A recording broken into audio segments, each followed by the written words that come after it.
Fantastic. Now we're recording and it is time. So let's get started. Hello, everybody, and welcome to the book launch for Solving Names, Worldliness, and Metaphysics and Librarianship. My name is Sophie Ziegler. I am the marketing coordinator at Library Juice Press and Library Juice Academy. And I am fortunate enough to be able to do these types of events. Very, very excited to do this. Very excited that everybody is here and just generally excited about this book. So before we get started, just a couple of words about Library Juice Press. So we publish books that examine theoretical and practical issues in librarianship from a critical perspective, and I think today's title is a wonderful example of that. And our audience tends to be professional librarians and students of library science. We are an imprint of Litwin Books, so you can learn more about us at litwinbooks.com. In addition to all the great titles that we publish, we also are the proud host of two academic journals, including the Journal of Critical Library and Information Studies and the Journal of Critical Digital Librarianship. So be sure to check those out to stay on top of all the great things happening in the field and submit, of course, your own work as it overlaps. Briefly, just a quick snapshot of some of the upcoming book launches that we have. We'll be doing part 2 of Preserving Disability. We did part 1 last week. This is going to be a whole new set of authors. So do join us. The recording for the first one's currently on our YouTube channel, so take a look at that as well. We're also going to be doing 2 events, March 11th and 13th, for music information literacy, inclusion and advocacy. Again, another great book that has a ton of authors, contributing authors to it. So we're going to do 2 events to hear from as many people as possible. And then on March 12th, we'll be hearing about building our own critiques, narratives, and practices by community college library workers of color. All of these are going to be amazing. Keep an eye out for all the details coming up. You can find more on our website, as well as Blue Sky and Mastodon and Facebook and Instagram and all of those types of platforms where there is Library Juice Press. That's everything I wanted to say. So excited now to pass it off to our author. Sam, it is all yours. Hi, everyone. My name is Sam Popowich. I am a librarian at the University of Winnipeg. I've been a librarian for a little over 15 years, mainly focusing on systems librarianship. But I've been interested in the politics of libraries basically since library school. I'm the author of one previous book on the politics of libraries called Confronting the Democratic Discourse of Librarianship, a Marxist Approach, which was published by Library Juice Press back in 2019. And I'm in conversation today with Joel. Joel, is it Blechinger or Blechinger? The second one. Second one, Blechinger. Okay. Yeah. I'll turn it over to Joel to introduce himself. Thanks, Sam. My name's Joel Blechinger. I'm a limited term instruction librarian at Mount Royal University in Calgary, Treaty 7 territory. Sam and I go back to when I went to library school at U of A. I sought Sam out as I believe the Critical Librarianship collected volume had come out pretty shortly before I started library school in 2018. Saw that Sam was on the contents, read the article, cold emailed you. We've kept in contact since then, and you've been a tremendous intellectual influence on my work in librarianship. So I feel really honored to be asked to ask you some questions about the new book. Thanks very much. And I find, you and I have talked a lot over the years about things that we've been working on, and it's always really great to chat with you about these things. I think you bring a very sophisticated perspective that is a bit different from mine, which is really great. So I'm happy to chat with you today about the book. I also notice Kate Beaton's ducks in your background. Yeah. It's really jumping out to me. Great book. So let's kick it off here. Sam, this new book is called Solving Names, Worldliness and Metaphysics in Librarianship.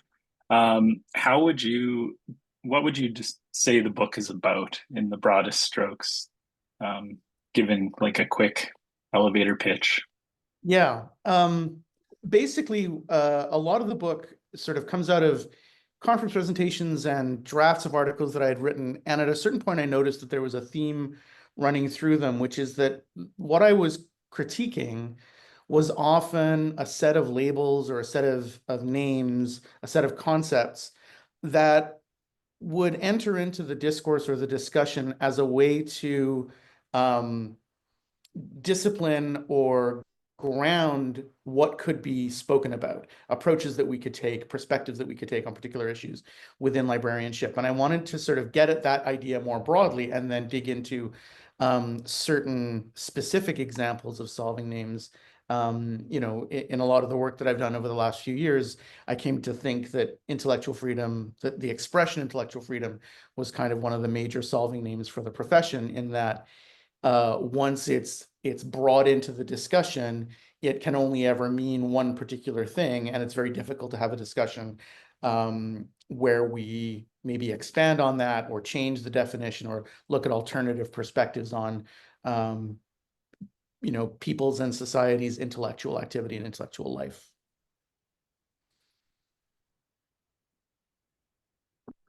Right. So that would be one example of a solving name.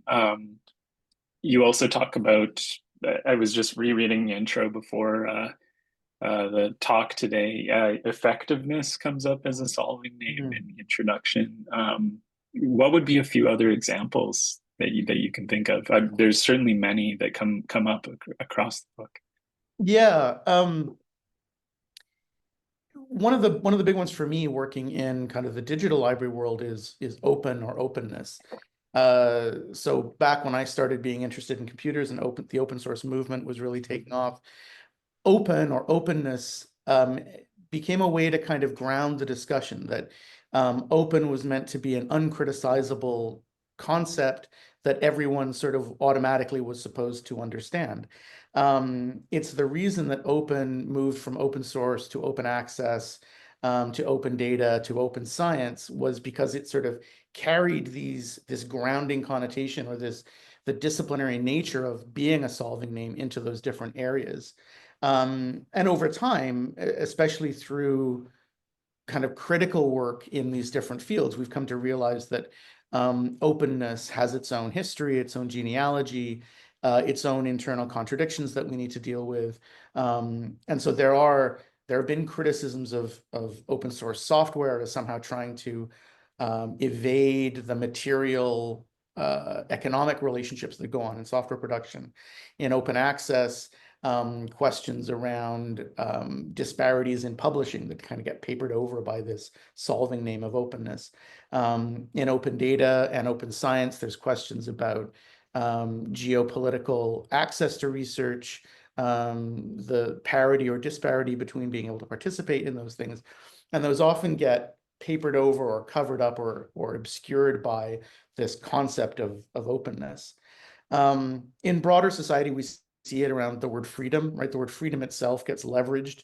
No one explains exactly what they mean by it. We're always supposed to know already metaphysically what freedom is supposed to mean, and then sign on to it. And it sort of kind of forces us to think and speak and act in particular ways when there might be more productive ways to be thinking and speaking and acting that don't participate in that. In terms of neoliberalism, we see efficiency. We see the sort of cult of the individual. We see market relationships as being set up as different kinds of solving names. And interestingly, in the pandemic, one of the things that I found interesting was, you know, I'm pro-vaccination and I'm pro particular political approaches to dealing with pandemics.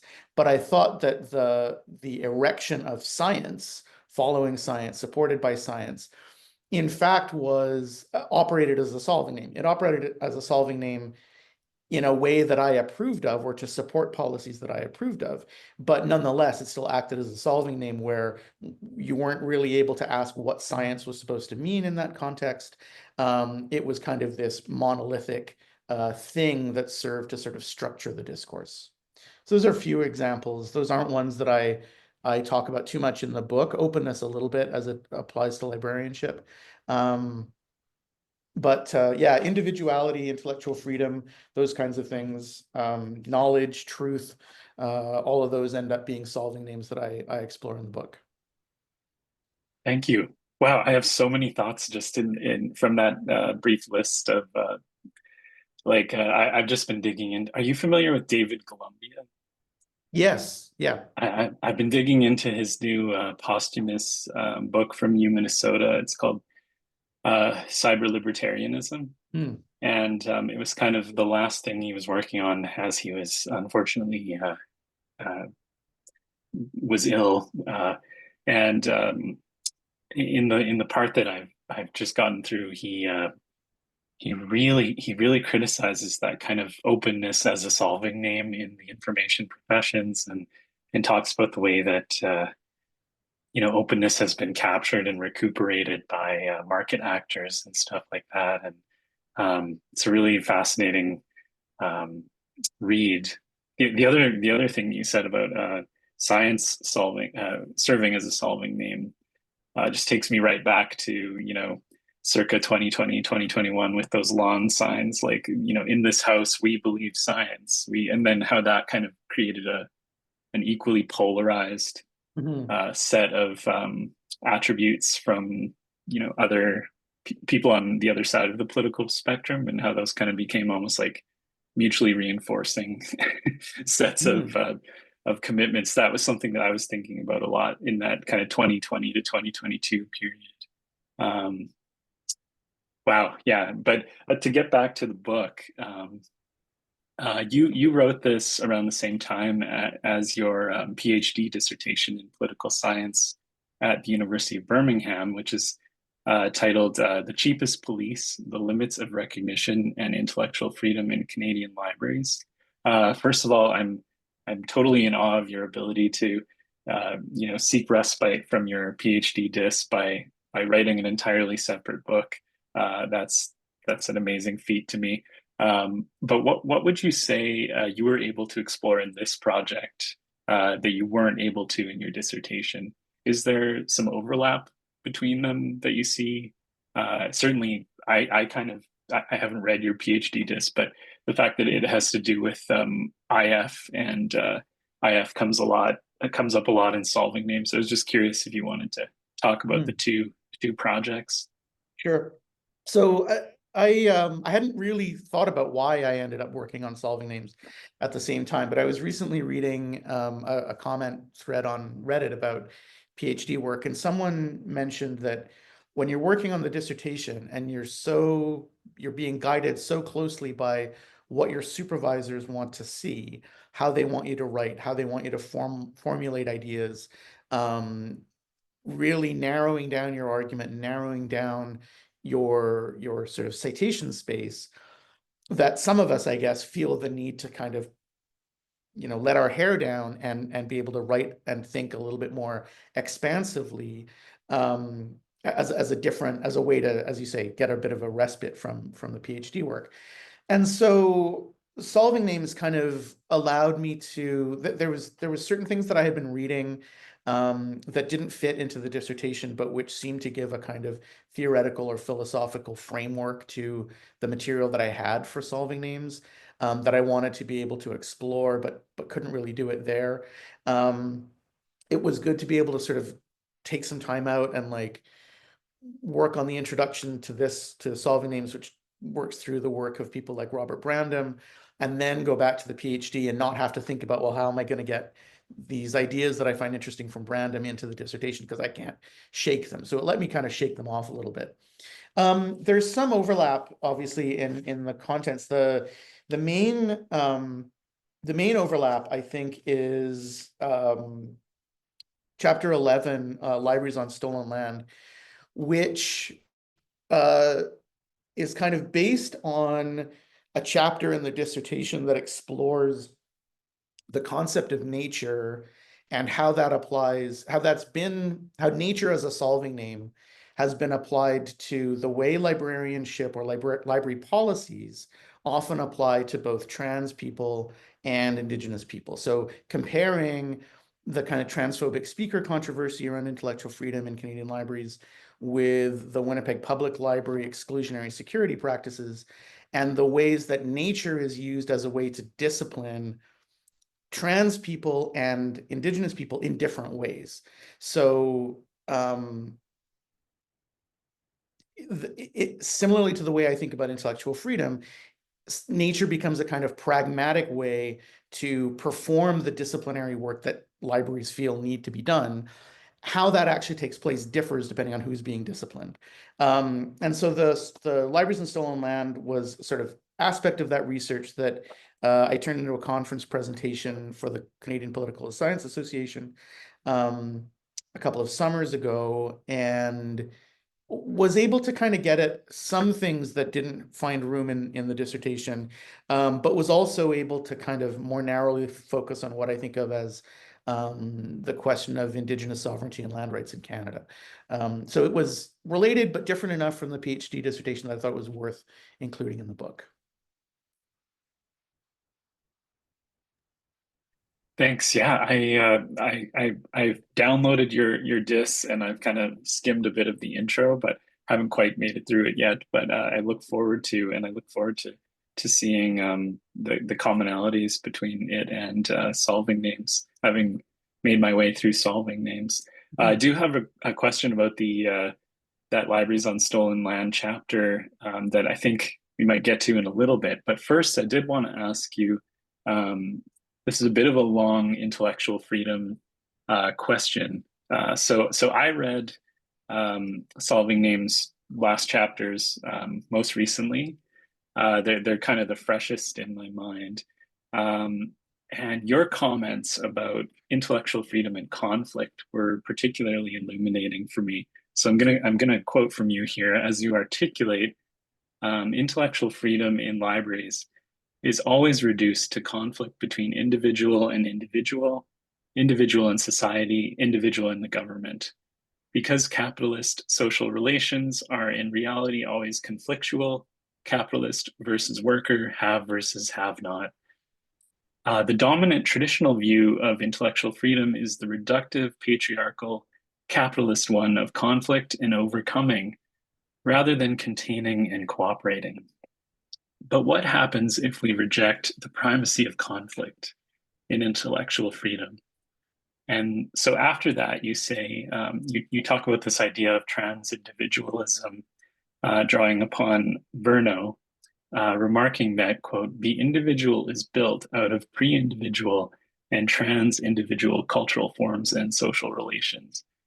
And you use the example of language, that we are, kind of born into a language that predetermines a lot of our identity. Recognizing this then radically reframes the agonistic intellectual freedom and freedom of speech debates within libraries and the academy. And as an alternative, you posit the idea of intellectual responsibility. So you say, why not use a worldly term like responsibility instead of freedom? Intellectual responsibility as a library value would help us avoid many of the inconsistencies and aporias of intellectual freedom, while clarifying what we take responsibility for, who we feel responsibility towards, and what form that responsibility takes, end quote. So my protracted question for you in light of all this is, how do we navigate the seemingly acute perpetual conflicts of social life, and or at least the felt sense of social life as such as librarians? So when I was reading Spinoza and Negri's idea of the multitude is really compelling, and I think you really draw that out in the book. And so is this idea of having responsibilities to a collective. As you say, freedom can only be understood in the context of necessity. But how do we square these ideas with the strong sense that social life in the present conjuncture is dominated by alienation and often violent conflict? So if the philosophical lineage of IF assumes atomized individuals in conflict, which I think you really elaborate well in the book, how do we respond to the view that due to present day social life being riven with conflict, the traditional interpretation of IF is, if anything, only more applicable and relevant to the adjudication or mediation of contemporary disputes. So really with this question, I was thinking about library administrators just looking out at the world and seeing so much conflict and being like, well, if anything, this, retcons or explains atomized conflictual an atomized conflictual understanding of IF. I hope that makes sense. It's Yeah, probably like, no, absolutely does. And it's when I was reading this question, I'm like, this is actually, not only is it an important and a good question, but it's actually a really complex question. And I had some notes that I'd made on it, but I actually don't think those notes are what I want to say. So going back to your kind of your image of a library director, for example, looking down at what they see as conflict taking place among different groups. So, for example, in the struggles around public library collection development in rural libraries, basically across Canada and a lot of the US, librarians and library directors are going to look out at that and see two groups of individuals in conflict with each other, and we'll try to come up with a policy that recognizes kind of individual intellectual freedom, but then we'll impose this policy on both sides in order to mediate them. Unwillingly or unwillingly, the library director then reproduces the whole dynamic of a state power forcing mediation upon conflicting individuals. And I think the responses to that on both the left and the right end up showing how that's not really an adequate response. It's a tempting one. It's one that anyone who works in a state or government-related position will find very will jump to. It'll be sort of the first option. But that simply reinscribes the idea that these individuals are in conflict with the state, in addition to being in conflict with each other. And so there's an element of state power there that kind of tries to force itself through the mechanism of intellectual freedom, in the name of intellectual freedom on both sides, of kind of reinscribing this conflict between individual and state. On the other hand, ideologically, what ends up happening is that intellectual freedom is able to kind of sanitize that process of domination or process of deploying power by giving us a set of concepts or a set of ways to talk about individual freedom and intellectual activity and intellectual life, which sees all struggle and all conflict as mediatable, right? That these things, more conversation, more mutual understanding, we will simply discover that these conflicts melt away. So on the one hand, I think the idea of the multitude and the idea of conflict and the idea of responsibility brings back this idea that we don't we don't try to exclude the things that we are in conflict about from public life, which has been a dominant conception of liberal political theory since John Rawls, and it comes up in the work of Michael Dudley, for example, the idea that anything that could be leading to this kind of conflict simply has to stay in the private realm. The view of responsibility that I take means that we recognize and embrace the idea that the personal is political. We let those things out into the public sphere. But then once that happens, we don't fall back on this idea of deploying state power or deploying government coercion to try and squash the conflict as it arises. So if liberalism relies first on the manufacture of consent, often by trying to exclude conflictual elements and put them into the private sphere, and then when that fails, relies on government power or state power to sort of enforce or coerce the right kind of behavior, this kind of idea of the multitude and intellectual responsibility for me means that we don't exclude anything that anyone in the community thinks is the proper subject of public debate and conflict, but we also don't try to mediate it away. And so we work through those struggles and we work through those conflicts. Liberalism really dislikes that, and librarianship as a liberal profession gets very uncomfortable when you start talking about not having tone-policed polite conversation, but actually having conflictual or agonistic relationships. And then I think what that builds on to me is that those relationships are always going to be political in the sense that they are collective.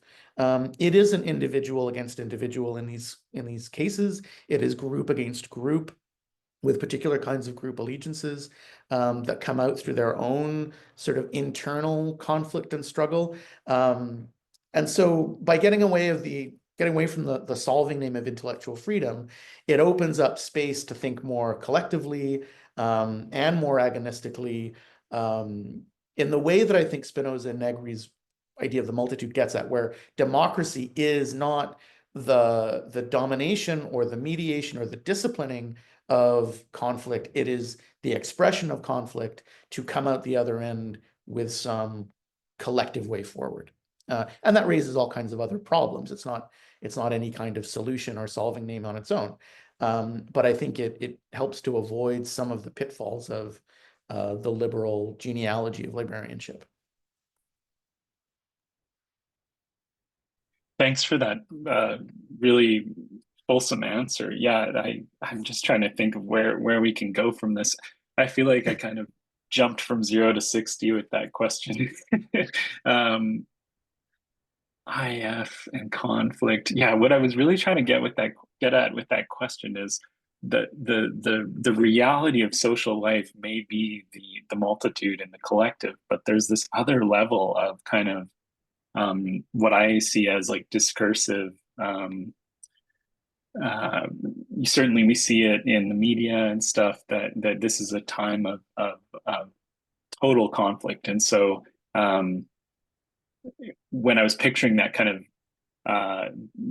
God's eye admin view of, well, social life is just conflict, and so IF is the perfect. This traditional understanding of IF is just the perfect lens for this. Was kind of where I was muddling through with that question.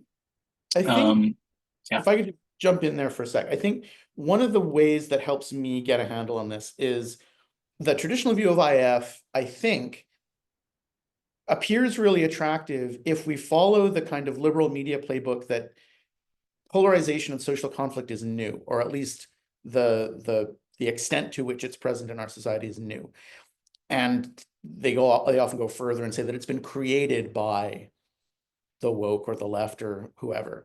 I think if you flip it around and say that under capitalism, at least, we've always had these structural antagonisms, then intellectual freedom appears as a result of those, result of the history of those struggles and those conflicts, rather than some kind of pure metaphysical concept brought in to police this sort of newer, sui generis, polarized life we find ourselves in. I think reversing the chronology there and seeing intellectual freedom as historical helps with that. And there's a chapter in the dissertation which is a kind of a genealogy, a critical genealogy of intellectual freedom, where I tried to sort of clarify for myself, how does it arise as a concept? How did it become, I don't use this expression in the dissertation, but how did it become the solving name that it now is?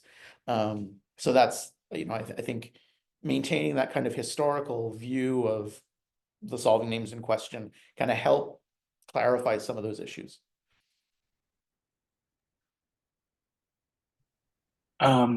Next, I thought we could go to basically in the book you talk about this idea of strategic essentialism that comes from Spivak. I hope I'm saying that right. I've never said that name aloud. It's in your second chapter, Worldliness against Metaphysics, and you say that strategic essentialism is a strategic use of positivist essentialism. Or sorry, this is Spivak. A strategic use of positivist essentialism in a scrupulously visible political interest. So you say a metaphysics can be pragmatically employed for rhetorical, organizational, and solidarity building purposes, such as in the debates around academic freedom and its limits, or the use of intellectual freedom to resist right-wing challenges in library collections. But the worldliness of these concepts must never be lost sight of. End quote. This strikes me as actually a very nuanced point that you make in the book, and one that I think runs the risk of being overlooked. So the way that I interpret what you're saying is something along the lines of there could be a strategic political use for a solving name in service to social justice. So, for example, invoking traditional IF to block a challenge to a text alleged to have CRT content. But I was just wondering if you cared to expand on the point at all. Do you see strategic essentialism as a kind of provisional leveraging of solving names in the present prior to us having reappraised them or having perhaps done away with them entirely?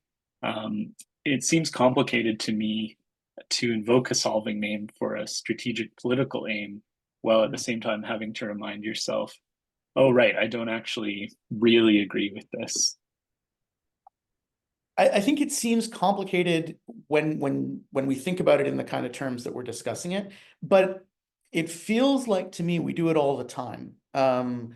If I'm having a conversation with someone, or I'm teaching, or I'm trying to organize people in a union context, or I'm having a back and forth in the comments of a blog, I can't do the kind of theorizing and writing with the rigor and the care that I would do when writing a book. So in the sort of worldly cut and thrust that happens in actual face-to-face debates, I think we do that kind of strategic essentializing all the time. And we kind of, it happens in the blink of an eye, but we say, okay, I'm going to use the expression academic freedom, or I'm going to use the expression intellectual freedom. I'm going to park it there. It will do what I need it to do in this particular case. I know that it's incomplete, or it's inaccurate, or it commits some kind of violation of my own rigor or integrity at this moment. And I think I don't see how we can really have a problem with that. I think it's a necessary element to that kind of discussion and that kind of work that is different from the production of an academic text that has to have a certain amount of rigor and integrity. But what I mean, I think, by kind of bearing the worldliness of it in mind is either when asked to justify the use of those names, we don't back up onto a more metaphysical position, but we in fact clarify the worldliness of the position that we're actually taking. But also in other like, I don't think we need to be too precious about this stuff, right?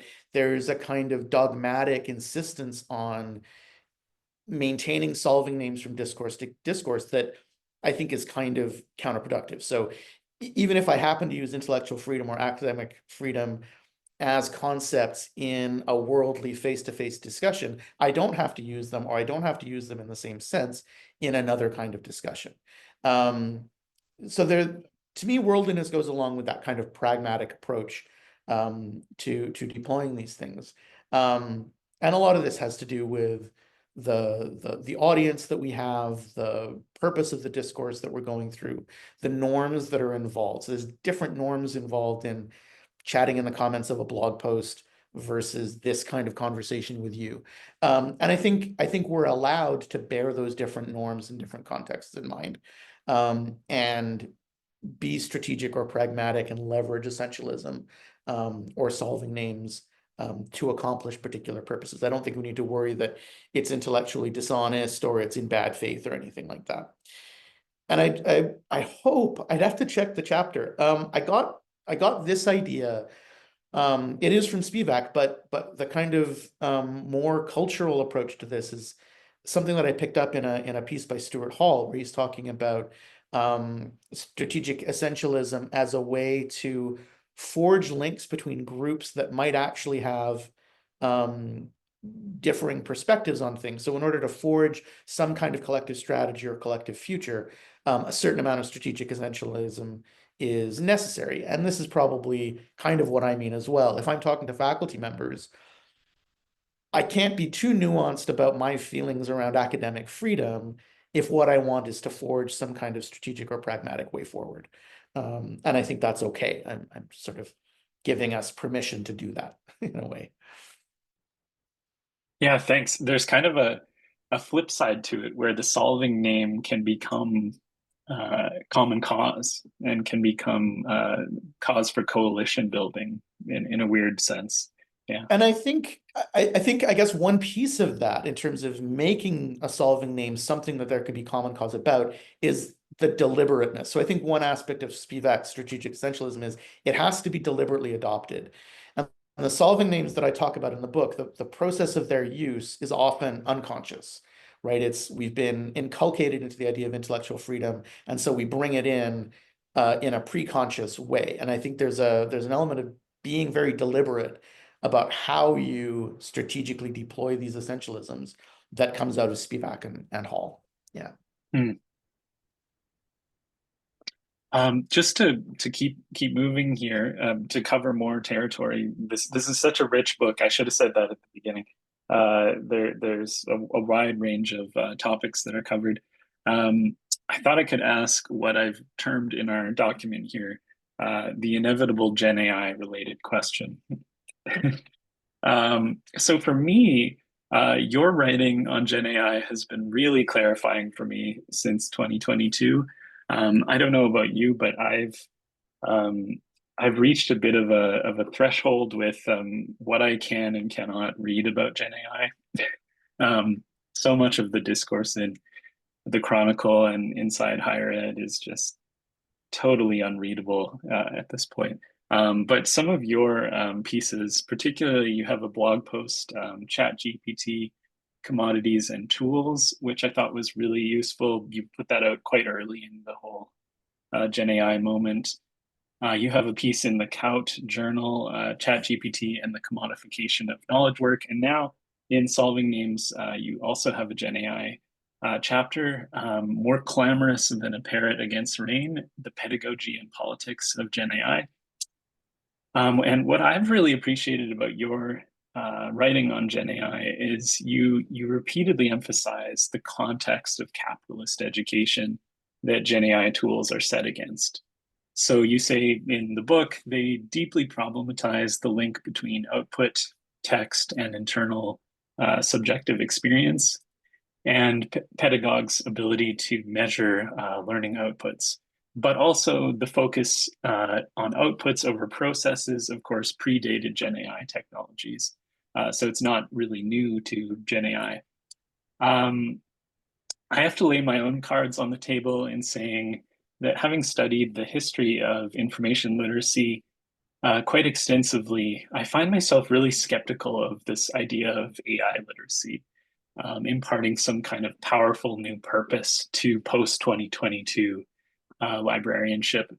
For me, it's hard to muster tons of enthusiasm for it, both in a practical sense. What would it even mean to be AI literate?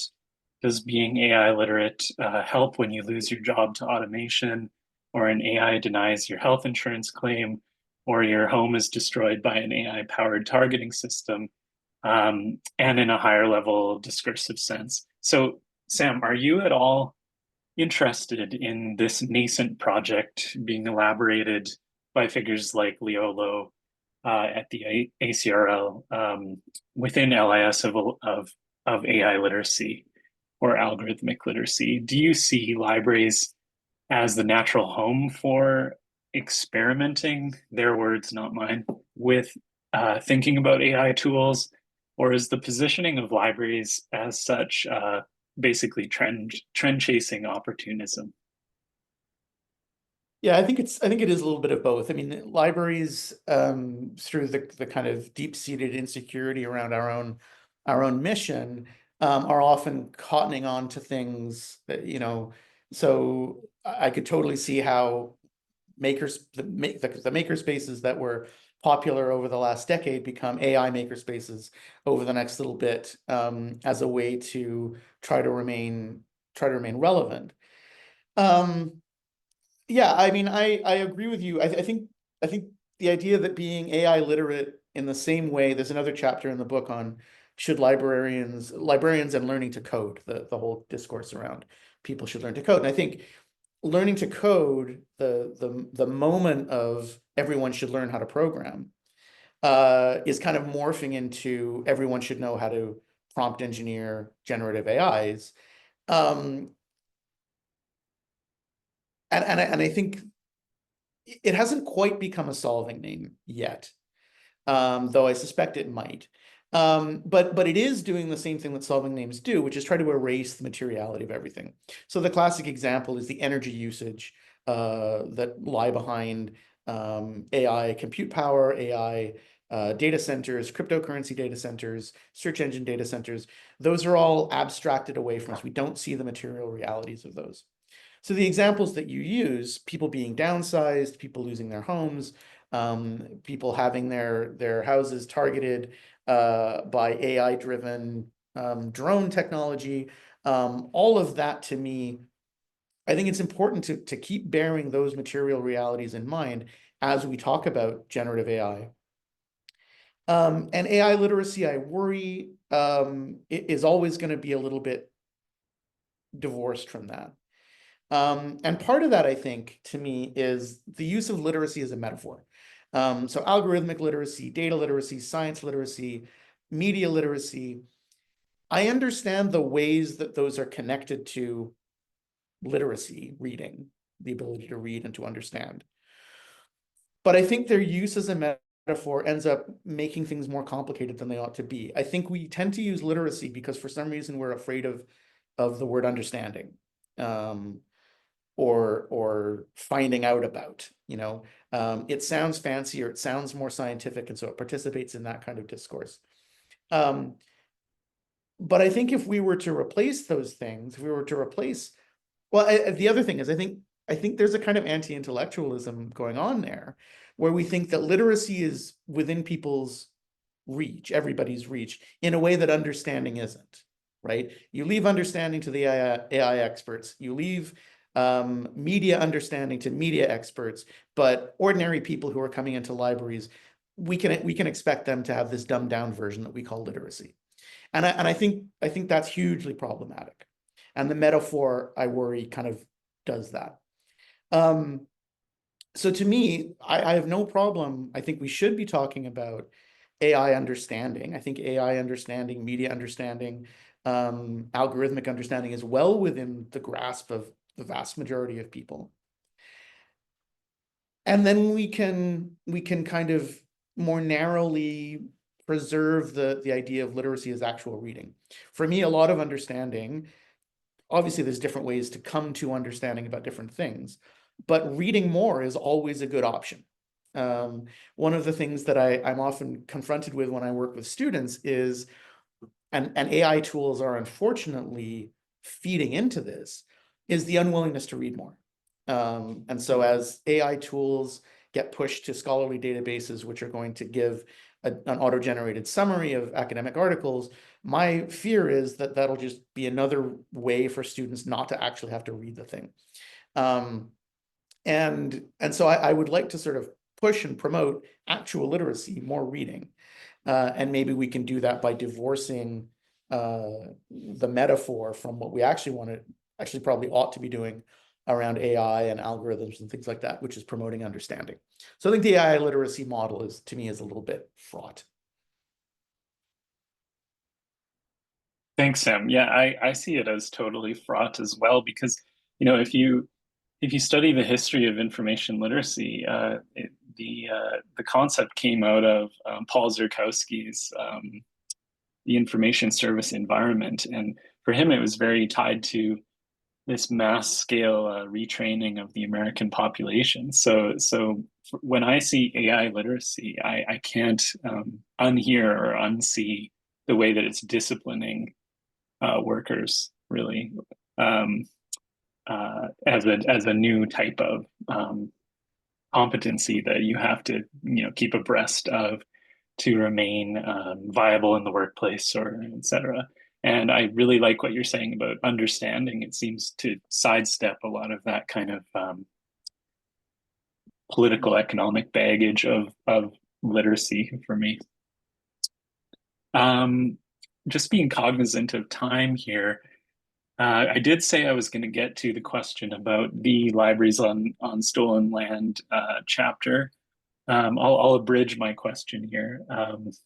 So this is a really powerful chapter in the book. It comes out of your analysis of the 2019 securitization of Winnipeg Public Library's Millennium branch.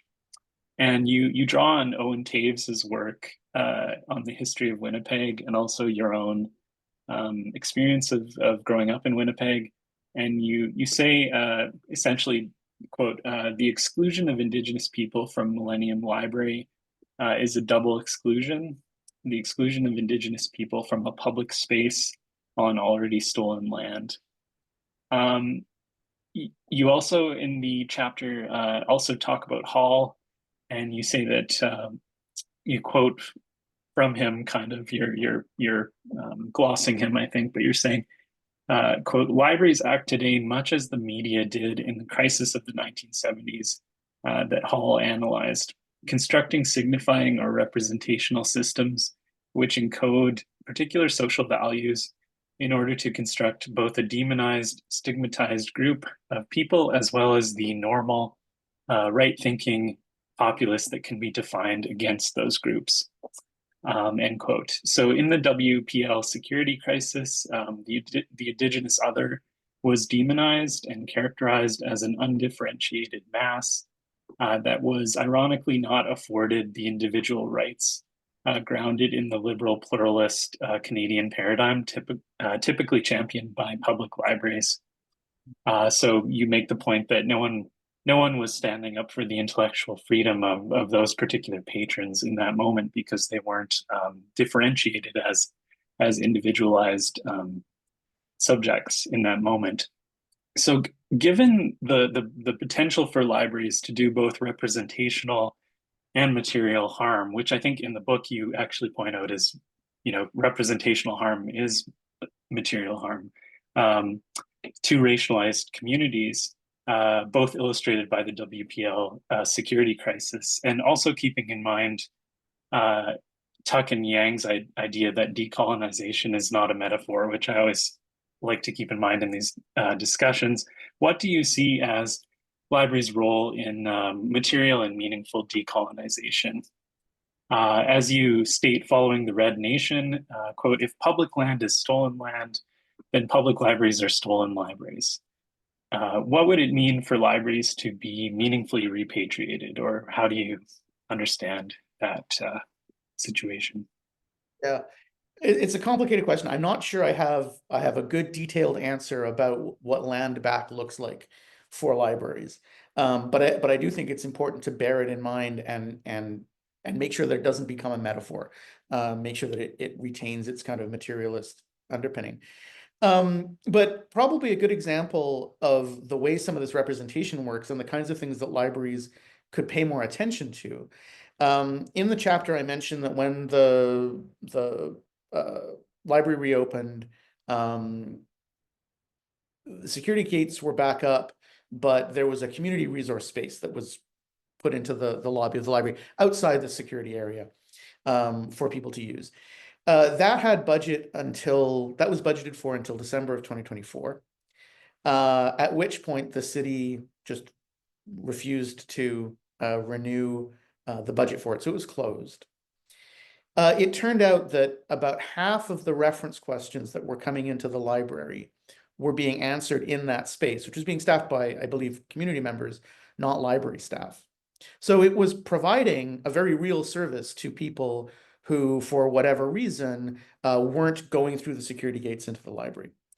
The city's decision to defund that space is representational in the sense that it absolutely shows how the city does not recognize the service that it was providing, the way that it functioned in the kind of race and class dynamics of downtown Winnipeg.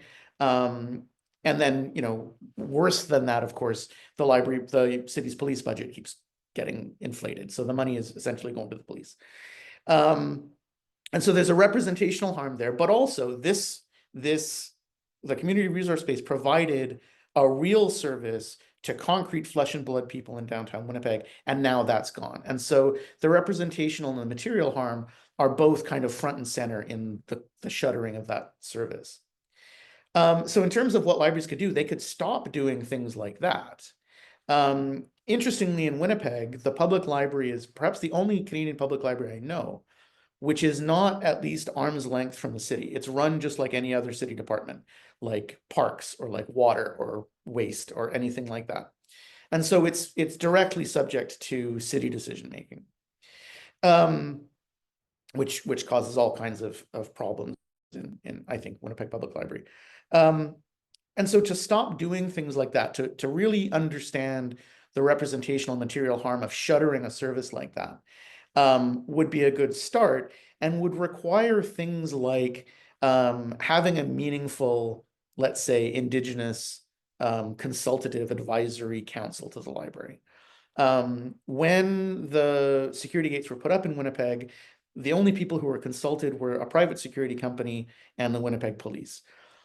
I don't think we can rely on the city or the library leadership to do meaningful community consultation unless it's actually structurally required. So if a starting point might be to make an actual Indigenous community advisory group that in the policies of the library are required to be consulted with on every policy change. It's not a lot, it's not really meaningful decolonization, but I think something like that would be a start. Not make it optional, not make it the kind of thing that could be performatively done, but make it actually a functioning, a core part of the way the library operates. Do we want to see if there are questions from attendees at this point? Yeah, I was just about to say that. If anyone has any questions or comments, feel free to pop them into the chat.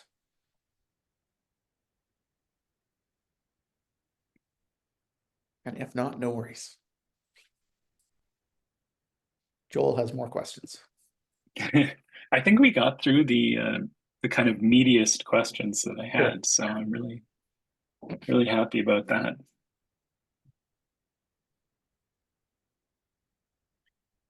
Did we wrap up with the bonus question? Sure, yeah, let's do it. So this is the most heaviest question of the session. So from browsing your Instagram, I recently noticed that you've been going through a Steely Dan phase. What is your favorite song on Steely Dan's Gaucho, and why?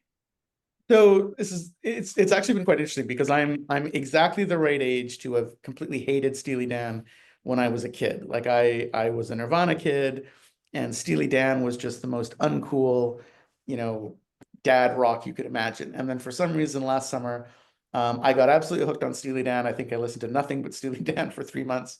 And Hell yeah. it's just a fantastic record, start to finish.